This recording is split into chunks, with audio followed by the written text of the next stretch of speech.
50, gauche 20 pour droite 25. Droite 25 pour gauche 25. Gauche 25. Et droite 25 moins sur gauche 30. 25 moins sur gauche 30. Sur Lyon 330 plus. En Argentine, on parle espagnol, Carlos Sainz est roi. Samedi, dans la super spéciale d'ouverture à Cordoba, c'est la fiesta.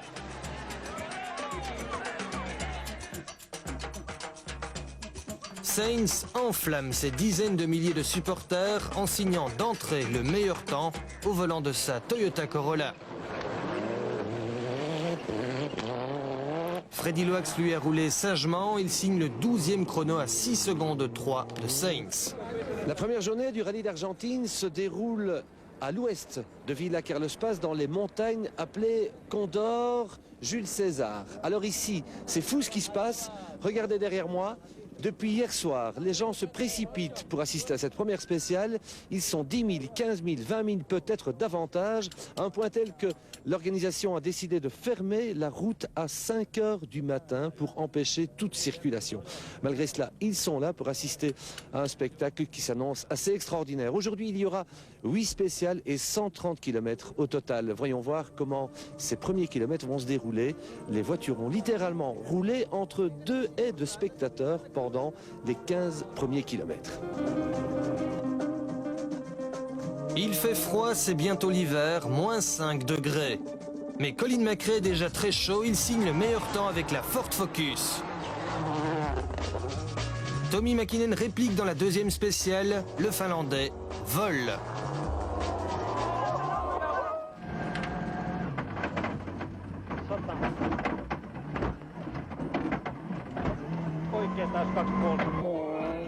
Mais McRae est déchaîné. Dans la troisième spéciale, il flirte avec la limite et heurte une grosse pierre.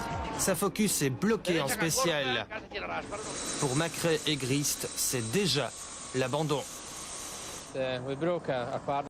C'était impossible de continuer. La suspension était arrachée.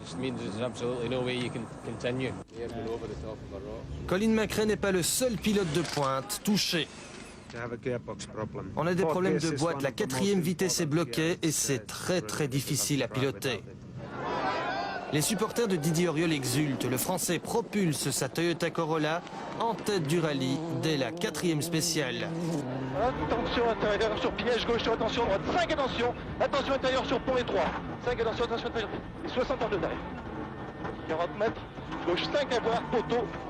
Bénéficiant de routes nettoyées par les premiers, Richard Burns s'empare du commandement dès la spéciale suivante. La voiture et les pneus marchent bien ici. Et le fait de partir derrière les autres semble nous avantager. L'autre pilote Subaru, Juha Kankkunen, confirme le renouveau des Impreza. Il signe 3 meilleurs temps. 50, long bad left. Kankkunen termine la première journée en tête. Les nombreux tests avec la voiture semblent porter leurs fruits. Tout va mieux. Les deux Subaru sont donc en tête le premier jour. Seul Didier Auriol, 3e, tient leur rythme.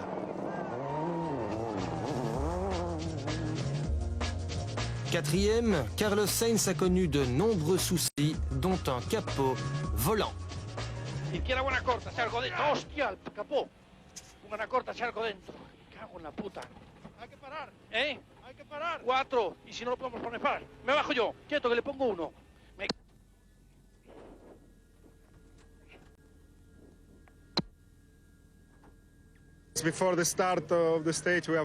On était crevés avant le départ de la spéciale. On a un peu cédé à la panique et on a oublié de refermer le capot.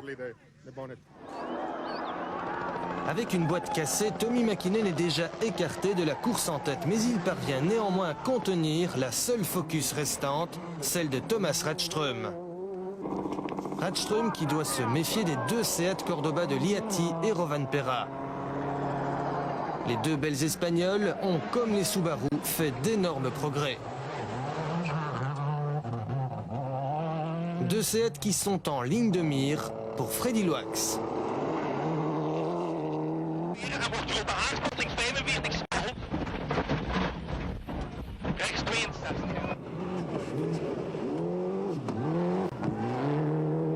Après 3 spéciales, Freddy Loax occupe la 8e place à 37 secondes d'Auriol. Pas trop facile, surtout le premier 2. Mais pour le reste, les notes ne sont pas dangereuses, ça c'est déjà très important. Et roule en notre possibilité.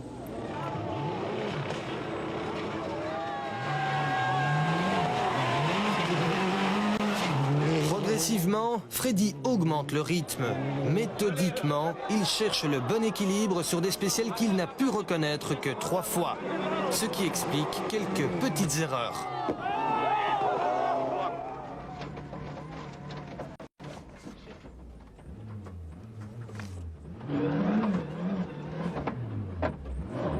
À 5 de Burns, à 2 de Radström. Pas mal. Non, c'est pas mal. Mais c'est toujours possible de faire mieux. Hein?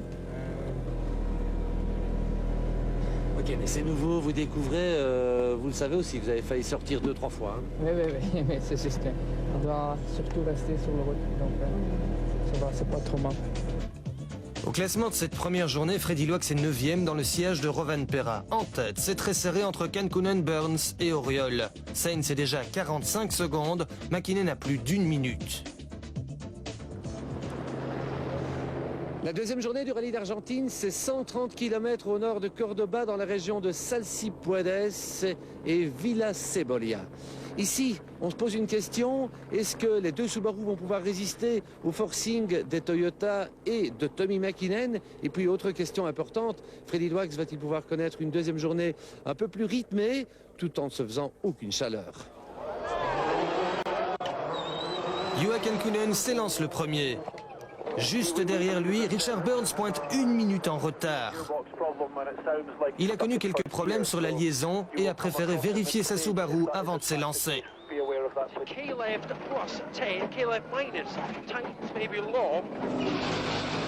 Burns rentre à l'assistance, la boîte étant restée bloquée en première.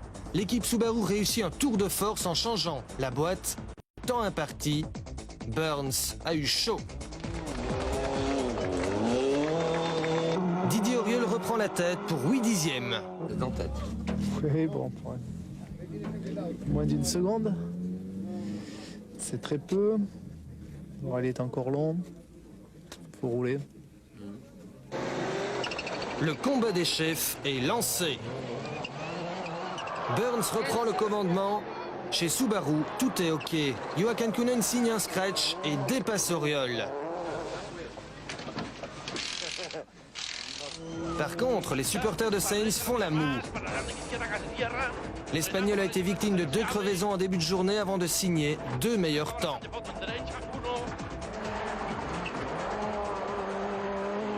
Deux crevaisons aussi pour Tommi Mäkinen. Le champion du monde finlandais sait déjà qu'il ne gagnera pas l'Argentine une 4e fois.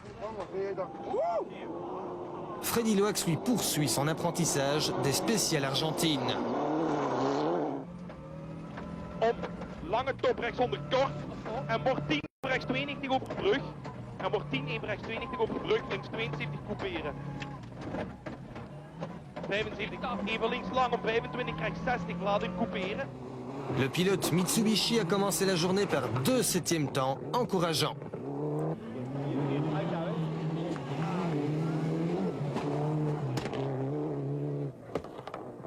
Comme une raison d'être bien satisfait aujourd'hui, c'est d'avoir été très proche de Tommi dans une spéciale.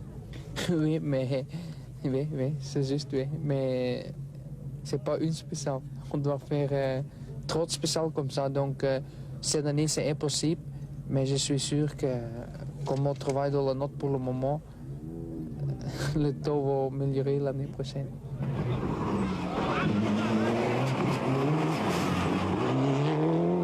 Revenu dans le sillage de la Seat de Rovanperä, Freddy gagne une place au classement général lorsque celui-ci abandonne sur problème moteur. Meriplus aukeaa vasen täys. 7 huomio. Mitkä oikein helppo kirraa kooks. Freddy a donc maintenant en ligne de mire Piero Liatti qui n'est pas à l'abri d'une erreur. Au volant de la seule Ford Focus, le Suédois Radström est 6e et premier nouveau venu en Argentine. 5e, Tommi Mäkinen ne renonce jamais.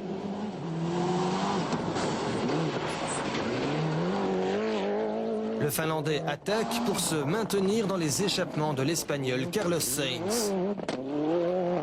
En tête, les écarts restent infimes.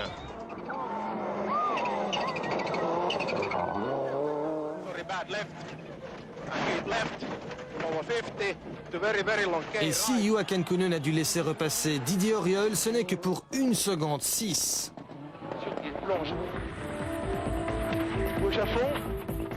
Sur droite, sur attention, gauche 5, attention. Droite, sur attention, gauche 5, attention. Auteur de 3 meilleurs temps sur 6, Richard Burns termine la 2e journée en tête. Le pilote britannique confirme ainsi le retour au premier plan des Subaru. Burns possède 14 secondes d'avance sur Auriol et 16 secondes sur Kankkunen. Mäkinen n'a que 18 secondes de retard sur Sainz. Freddie Loax est 8e.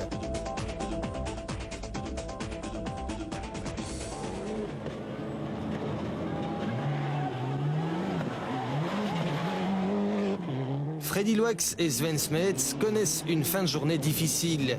Ils sont obligés de rouler avec des notes forcément moins précises que les pilotes de tête qui comptent 4 à 5 fois plus d'expérience qu'eux en Argentine. Federico Loix, 2 jours passés. Oui, 2 jours passés et surtout une très bonne expérience. Une journée très difficile parce que c'est un côté où on a fait des notes pas terribles, mais toujours sauf, on a bien roulé. Malheureusement, on a fait 2 têtes à queue. C'est peu ma faute, donc j'espère que ça n'arrivera plus. Demain, il reste une journée et il faut terminer. Oui, surtout on doit terminer et si on peut faire encore demain toute la journée, on a fait tous les spéciales, je crois que ça va nous aider beaucoup pour l'année prochaine. Voilà, c'est avec un ciel orageux d'où tombent quelques gouttes de pluie que se termine cette 2e journée du Rallye d'Argentine. Demain, la 3e journée se déroulera au sud de Cordoba pour une bonne centaine de kilomètres au programme. Et puis, quelques questions. Burns va-t-il enfin gagner un premier rallye pour Subaru cette année? Et 2e question, Didier Auriol sera-t-il capable de menacer les 2 Subaru? Et enfin, la 3e, à quelle place terminera Freddie Loax en espérant qu'il termine? Notre Freddie Loax prend le départ de cette 3e journée avec l'ambition de terminer et d'accumuler un maximum d'expérience pour l'année prochaine.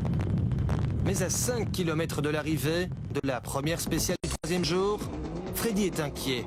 Il ressent des vibrations inquiétantes à l'arrière de sa Mitsubishi et une faiblesse au niveau des freins.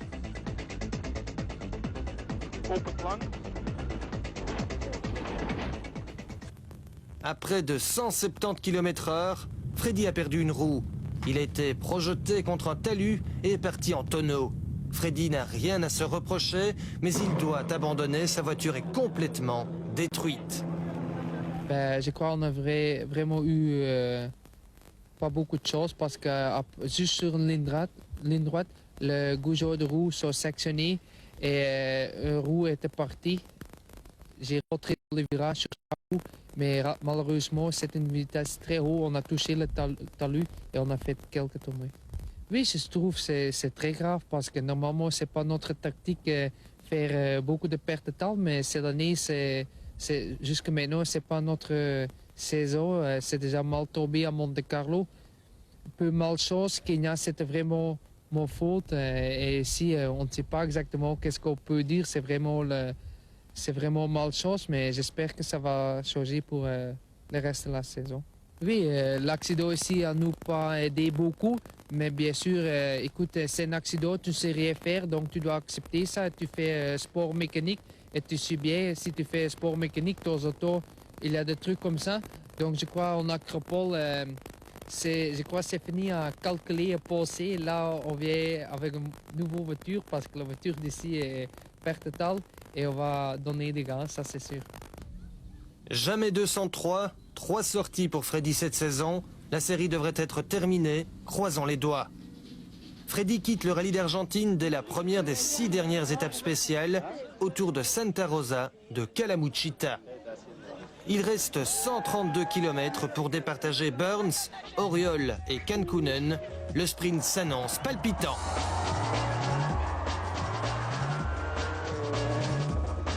Burns prend tous les risques et signe le premier meilleur temps. Kankkunen revient à 1/10 de la deuxième place d'Auriol.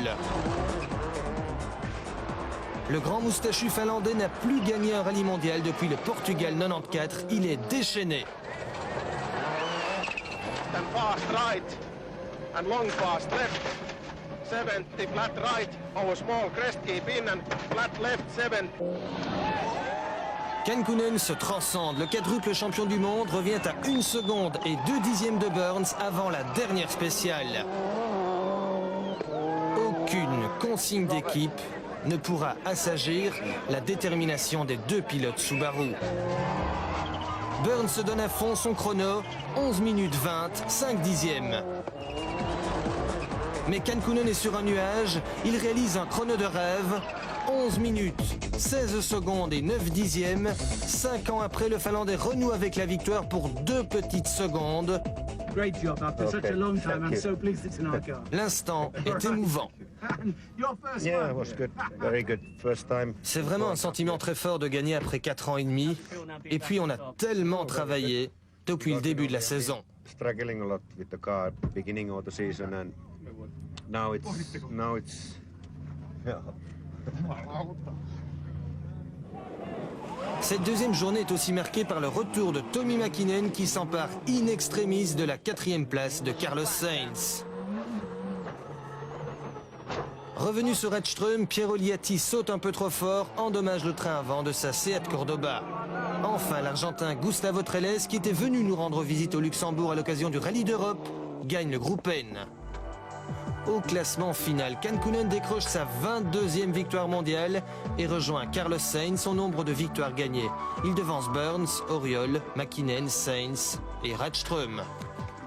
Au classement des constructeurs, Toyota consolide son avance sur Mitsubishi, Subaru a dépassé Ford d'1 point, Seat est 5e. Au championnat pilote, Sainz et McRae se partagent la 3e place. Didier Auriol lui revient à égalité avec Tommi Mäkinen. Ce sera chaud à l'Acropole.